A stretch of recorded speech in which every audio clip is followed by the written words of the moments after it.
Hello, hello. We are in a very, very, very good mood because this is the last lesson, Alice, lesson 7. This is the last lesson in the Alice's Adventures in Wonderland series. So you will have finished the book at the end of this lesson. So congratulations, really big achievement. So this lesson is basically about the last two chapters, which are chapters 11 and 12. Now, Chapter 11 is called Who Stole the Tarts? And there is a point in this chapter when the king is presiding over a trial. "You're a very poor speaker," said the king. Here, one of the guinea pigs cheered and was immediately suppressed by officers of the court. As this is rather a hard word, I will just explain to you how it was done. They had a large canvas bag, which they tied up at the mouth with strings. Into this they slipped the guinea pig, head first, and then sat upon it. "I'm so glad I've seen that done," thought Alice. "I've so often read in the newspapers, at the end of trials, there was some attempt at applause, which was immediately suppressed by the officers of the court, and I never understood what it meant till now." Now, Alice there has said that she previously didn't understand what the word suppressed means, but now that she's seen this guinea pig be stuffed into a large canvas bag and sat upon, then she knows what suppressed means now. So she thinks that suppressed means stuffed into a large canvas bag and sat upon. Now, have a little think. Do you think that's really what the meaning of the word suppressed is?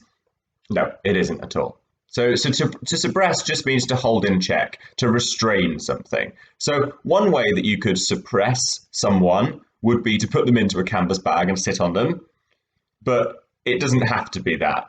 It could just be that you have managed to stop them from doing something, okay? So I hope you will enjoy reading chapters 11 and 12 now to finish the book. So if you pause this video and to read that and look out for that little joke that Carol has in chapter 11 as well. So pause this now and read chapters 11 and 12 right up to the end of the book.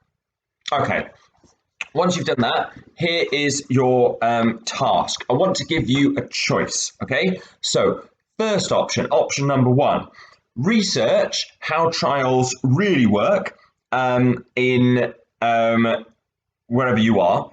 And produce a piece explaining it. So produce a piece explaining how trials work in whatever country that you're in. Or option 2, list as many pairs of similar words with different meanings as you can. Remember, that's how Lewis Carroll managed to create so many puns. Words that sounded similar but had different meanings, like purpose, your reason for doing something, and porpoise, the animal that looks a bit like a dolphin. Yeah. Lesson, as in I'm teaching you a lesson, and lesson, to reduce. We have so many of them. List as many similar words with different meanings as you can. Imagine Alice and the Mad Hatter having a disagreement or a misunderstanding about as many of them as you can. So just imagine that little disagreement and create a line for Alice and a line for the Mad Hatter, giving that disagreement or that misunderstanding to make your own pun for them. Or the third option is to write yourself another chapter for the book. So write a new chapter for Alice's Adventures in Wonderland entitled The Lying Toad. So Alice is going to meet a character in that chapter called The Lying Toad. Okay, so have some fun with that and choose whichever of those options that you like, and well done for getting through the whole book. Congratulations. Okay, stay safe and look after yourselves, and see you next time. Thanks.